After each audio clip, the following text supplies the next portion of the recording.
We're here in Monte Carlo for the Rendez-Vous de Septembre for AM Best TV. I'm Richard Banks. And I'm joined now by Paul Brand, CEO of Convex. Paul, it's great to see you again. Welcome. Thank you for coming Lovely back. to see you again, Richard, as well. So, Paul, unusually perhaps in Monte Carlo, there seems to be some divergence of opinion as to exactly where we are in the reinsurance cycle. What's your take? Yeah, so I'd say we're close to the top. I mean, clearly we saw a little bit of rate come down during the first couple of quarters.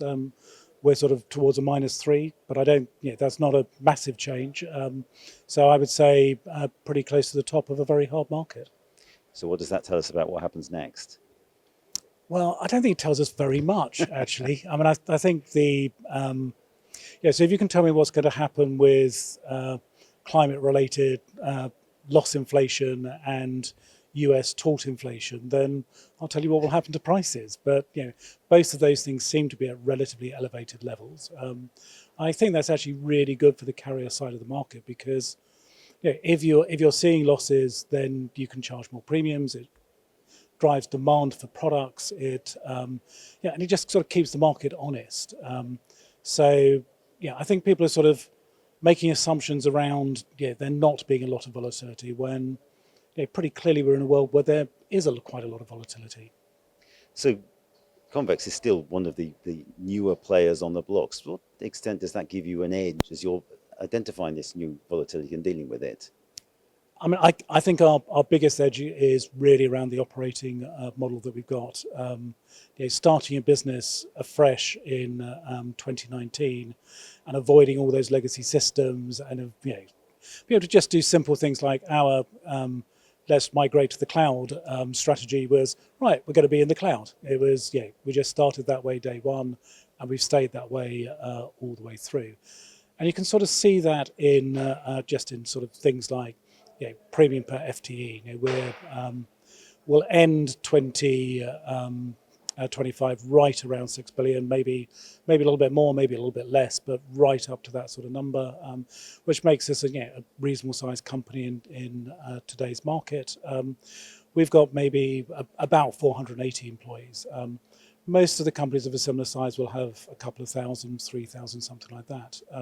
So it's just easier for us to deploy technology to move ourselves into the modern world. And I see that as an enormous advantage.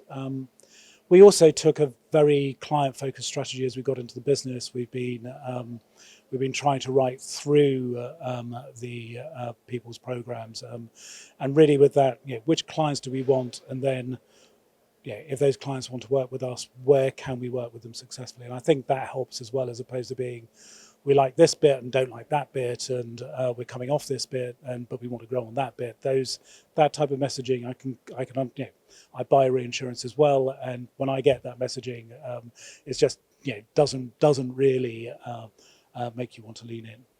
You've talked a couple of times about your use of technology, which inevitably makes us think a little bit about perhaps AI and the opportunities and the challenges that presents. What's your take on that? Yeah, so I think tremendous opportunities.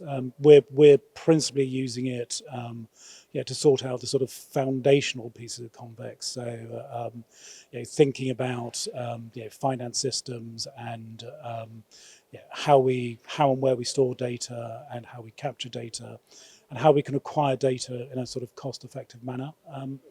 But we're also doing some very interesting work around documentation summarization and so I mean it's a weird thing, but in most insurers vaults in their cellars, there's tons and tons and tons of information that is just locked away, which people have either skimmed read or not read at all, and you can start to sort of actually look at that and glean the nuggets of additional data from that.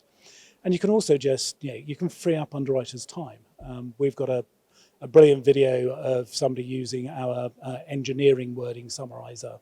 And we have the very diligent underwriter spending, I think it's about 6 hours reading and summarizing this complex engineering report, doing a great job.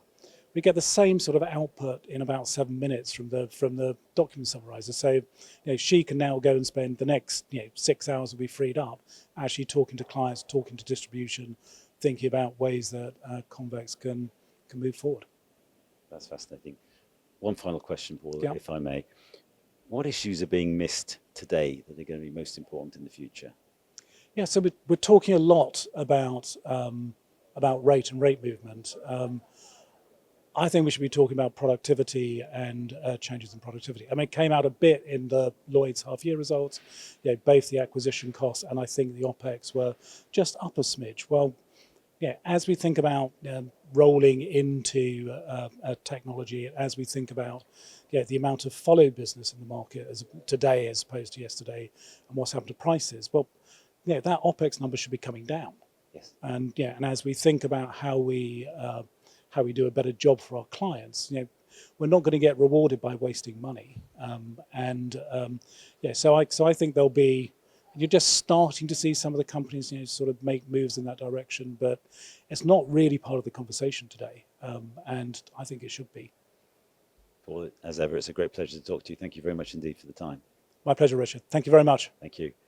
For AM Best TV, I'm Richard Banks.